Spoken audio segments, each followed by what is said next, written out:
Hi friends, ಇವತ್ತು ನಾನು ಹಾಗಲಕಾಯಿ ಗೋವಿಂದಪ್ಪನ ಸಾಸಿವೆ ಮಾಡೋದು ಹೇಗೆ ಅಂತ ತೋರಿಸ್ತೀನಿ. ಹಾಗಲಕಾಯಿ ಹೆಚ್ಚಿಟ್ಕೊಂಡು ಅದಕ್ಕೆ 2 ಚಮಚ ಉಪ್ಪು, 2 ಚಮಚ ಹುಳಿ ಪುಡಿ ಅಂತ ಹೇಳಿ ನಾವು ಮಾಡ್ತೀವಿ. ಇನ್ನೊಂದು ಸಲ ತೋರಿಸ್ತೀನಿ ಹೆಂಗೆ ಮಾಡೋದು ಅಂತ. ಇದು ಇಲ್ಲಾಂದರೆ ಹುಣಸೆಹಣ್ಣು ಹಾಕ್ಕೋಬೋದು. ಹುಣಸೆಹಣ್ಣಿನ ರಸನ ಹಾಕಿ 1 ಸ್ಪೂನು ಅರಿಶಿನ ಪುಡಿ ಹಾಕಿ ಚೆನ್ನಾಗಿ ಮಿಕ್ಸ್ ಮಾಡಿ ಇದನ್ನ ಸೈಡಿಗೆ ತೆಗೆದಿಟ್ಕೋಬೇಕು. ಇದು ಕಹಿ ಆಗಬಾರ್ದು ಅಂತೇಳಿ ಈ ಥರ ಮಾಡೋದು.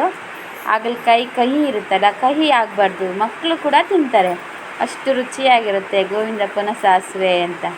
ಈ ಗೋವಿಂದಪ್ಪನ ಸಾಸಿವೆ ಅಂತ ಯಾರು ಕಂಡುಹಿಡಿದ್ರೋ ಗೊತ್ತಿಲ್ಲ, ಆದರೆ ಎಲ್ಲರೂ ಹಿಂಗೆ ಹೇಳ್ತಾರೆ, ನಾವು ಹಿಂಗೆ ಹೇಳ್ತೀವಿ. ಗೋವಿಂದಪ್ಪನ ಸಾಸಿವೆ ಅಂತ ಹೇಗೆ ಮಾಡೋದು ಅಂತ ನೋಡ್ಕೊಂಬರೋಣ. ಈಗ 2 ಚಮಚ ಎಣ್ಣೆ ಹಾಕ್ಕೋಬೇಕು ಬಾಣಲಿಗೆ. 5-6 ಒಣಮೆಣ್ಸಿನ್ಕಾಯಿ ಹಾಕ್ಕೋಬೇಕು. ಈ ಮೆಣಸಿನ್ಕಾಯಿ ಸ್ವಲ್ಪ ಖಾರ ಇದೆ, ನಿಮ್ಮದು ಸ್ವಲ್ಪ ಸಪ್ಪೆ ಇದ್ದರೆ ಇನ್ನೊಂದು 2 ಎಕ್ಸ್ಟ್ರಾ ಹಾಕ್ಕೋಬೋದು. 2 ಚಮಚ ಸಾಸಿವೆ ಹಾಕ್ಕೋಬೇಕು.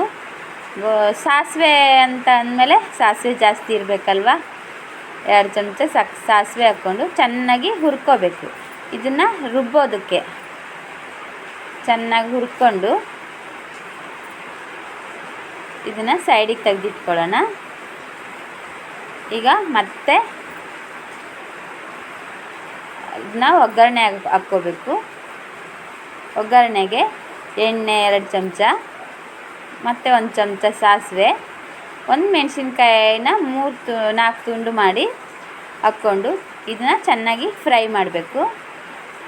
ಈಗಾಗಲೇ ಹಾಗಲಕಾಯಿನ ಉಪ್ಪು ಹುಳಿ ಎಲ್ಲ ಹಾಕಿಟ್ಟಿದ್ವಲ್ಲ, ಅದನ್ನು ಚೆನ್ನಾಗಿ ಹಿಂಡಿ ಅದನ್ನು ಒಗ್ಗರಣೆಗೆ ಬೇಯೋದಕ್ಕೆ ಹಾಕ್ಕೋಬೇಕು. ಚೆನ್ನಾಗಿ ಹಿಂಡಿ ಆ ರಸನ ತಕ್ಕೋಬೇಕು. ಆವಾಗ ಸ್ವಲ್ಪ ಕಹಿ ಬಿಡುತ್ತೆ. ಅದು ಕಹಿ ಅಂಶ ಇದ್ದೇ ಇರುತ್ತೆ, ಆದರೆ ಊಟ ಮಾಡುವಾಗ ನಮಗೆ ಕಹಿ ಅನಿಸೋಲ್ಲ, ರುಚಿಯಾಗಿರುತ್ತೆ. ಹುಳಿಯಾಗಿ ಸಿಹಿಯಾಗಿ ಚೆನ್ನಾಗಿರುತ್ತೆ. ಈಗ ಇದಷ್ಟು ಹಿಂಡಿ ತಗೊಂಡು ಚೆನ್ನಾಗಿ ಫ್ರೈ ಮಾಡ್ಕೋಬೇಕು. ಸ್ವಲ್ಪ ಬಾಡಿದ ಮೇಲೆ ಇದಕ್ಕೆ ಬೆಲ್ಲ ಹಾಕ್ಕೋಬೇಕು ಫ್ರೆಂಡ್ಸ್.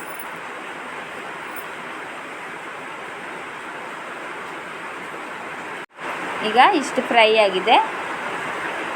ಟೇಬಲ್ ಸ್ಪೂನ್ ಇರುತ್ತಲ್ಲ, ಟೇಬಲ್ ಸ್ಪೂನಲ್ಲಿ 3 ಸ್ಪೂನು ಬೆಲ್ಲ ಹಾಕ್ಕೋಬೇಕು. ನೀವು ಪುಡಿ ಬೆಲ್ಲ ಹಾಕ್ಕೊಳೋದಿದ್ರೆ 4 ಚಮಚ 5 ಚಮಚ ಹಾಕ್ಕೊಂಡ್ರೆ ಸಾಕಾಗುತ್ತೆ. ಸ್ವಲ್ಪ ಸಿಹಿಯಾಗಿ ಹುಳಿಯಾಗಿ ಇದ್ದರೆ ರುಚಿಯಾಗಿರುತ್ತೆ. ಅದಕ್ಕೆ ಸಿಹಿಯಾಗಿ ಸ್ವಲ್ಪ ಜಾಸ್ತಿ ಹಾಕ್ಕೋಬೇಕು ಬೆಲ್ಲನ. ಈಗ ಬೆಲ್ಲದಲ್ಲೇ ಇದು ಚೆನ್ನಾಗಿ ಫ್ರೈ ಆಗಿ ಬೆಲ್ಲದಲ್ಲೇ ಬೇಯಬೇಕು. ಅದು ಪಾಕ ಬರಬೇಕು. ಪಾಕ ಥರ ನೋಡಿ ಫ್ರೆಂಡ್ಸ್ ಹೆಂಗಾಗಿದೆ, ಫುಲ್ಲು ಪಾಕ ಬಿಡ್ತಾ ಇದೆ ಅಲ್ವಾ. ಈ ಥರನೇ ಚೆನ್ನಾಗಿ ಪಾಕ ಬಿಡಬೇಕು. ಈಗ ಹುರಿದಿಟ್ಕೊಂಡಿರೋದನ್ನು ಮಿಕ್ಸಿಗೆ ಹಾಕ್ಕೊಳ್ಳೋಕ್ಕೆ 1 ನಿಂಬೆಹಣ್ಣಿನ ಗಾತ್ರದಷ್ಟು ಹುಣಸೆಹಣ್ಣು ಹಾಕ್ಕೋಬೇಕು. ಈಗ ಇದಕ್ಕೆ ಒಂದು ಅರ್ಧ ಕಾಯಿ ತುರಿ ಹಾಕ್ಕೊಂಡು ಮಿಕ್ಸಿಗೆ ಹಾಕ್ಕೊಂಡು ಬರೋಣ. ಇದು ಚೆನ್ನಾಗಿ ಫ್ರೈ ಆಗ್ತಾ ಇದೆ ಫ್ರೆಂಡ್ಸ್.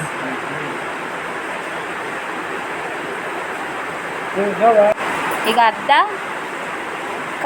ಅರ್ಧ ಕಡಿ ಕಾಯಿ ಇರುತ್ತಲ್ಲ, ಆ ಕಾಯಿ ಹಾಕ್ಕೊಂಡು ಹುರಿದಿಟ್ಕೊಂಡಿರೋ ಮೆಣಸಿನ್ಕಾಯಿ ಸಾಸಿವೆ ಇರುತ್ತಲ್ಲ ಅದ್ರ ಜೊತೆ ಹಾಕಿ ಈಗ ಮಿಕ್ಸಿ ಮಾಡ್ಕೊಂಡ್ಬರ್ತೀನಿ. ಮಿಕ್ಸಿ ಮಾಡುವಾಗಿದೆ ಅಷ್ಟರಲ್ಲೇ ಅಲ್ಲಿ ಹಾಗಲಕಾಯಿ ಬೆಲ್ಲದ ಜೊತೆ ಚೆನ್ನಾಗಿ ಬೆಂದು ಪಾಕ ಥರ ಬಂದಿರುತ್ತೆ. ಈಗ ಇಷ್ಟು ಬೆಂದಿದೆ ಸಾಕು. ಇಷ್ಟು ಬೆಂದರೆ ನೋಡಿ ಪಾಕ ಹೆಂಗೆ ಬರುತ್ತೆ ಅಂತ. ಇಷ್ಟು ಪಾಕ ಬಂದರೆ ಸಾಕು. ಈಗ ರುಬ್ಬಿರೋದನ್ನು ಅದರೊಳಗಡೆ ಹಾಕ್ಕೊಂಡು ಅದಕ್ಕೆ ಅರ್ಧ ಲೋಟದಷ್ಟು ನೀರು ಹಾಕ್ಕೊಂಡು ಮಿಕ್ಸ್ ಮಾಡ್ಕೋಬೇಕು.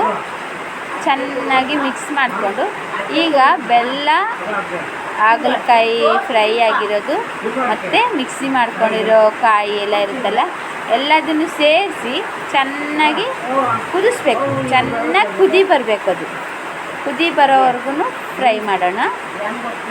ಯಾರ್ಯಾರು ನನ್ನ ಚಾನೆಲ್ನ ಹೊಸ್ದಾಗಿ ನೋಡ್ತಾ ಇದ್ದೀರಾ ಸಬ್ಸ್ಕ್ರೈಬ್ ಮಾಡ್ಕೊಳ್ಳಿ, ಲೈಕ್ ಮಾಡಿ, ಶೇರ್ ಮಾಡಿ, ಕಮೆಂಟ್ ಮಾಡಿ ಹೆಂಗಾಗಿದೆ ಅಂತ. ಕಮೆಂಟ್ ಮಾಡೋದು ಮಾತ್ರ ಮರಿಬೇಡಿ. ಚೆನ್ನಾಗಿ ಕುದ್ದು ಇದು ಸ್ವಲ್ಪ ಗಟ್ಟಿಯಾಗಿ ಕಲರ್ ಚೇಂಜ್ ಆಗಬೇಕು. ಇಷ್ಟು ಕಲರ್ ಚೇಂಜ್ ಆದರೆ ಸಾಕು friends. Thank you for watching. Bye bye.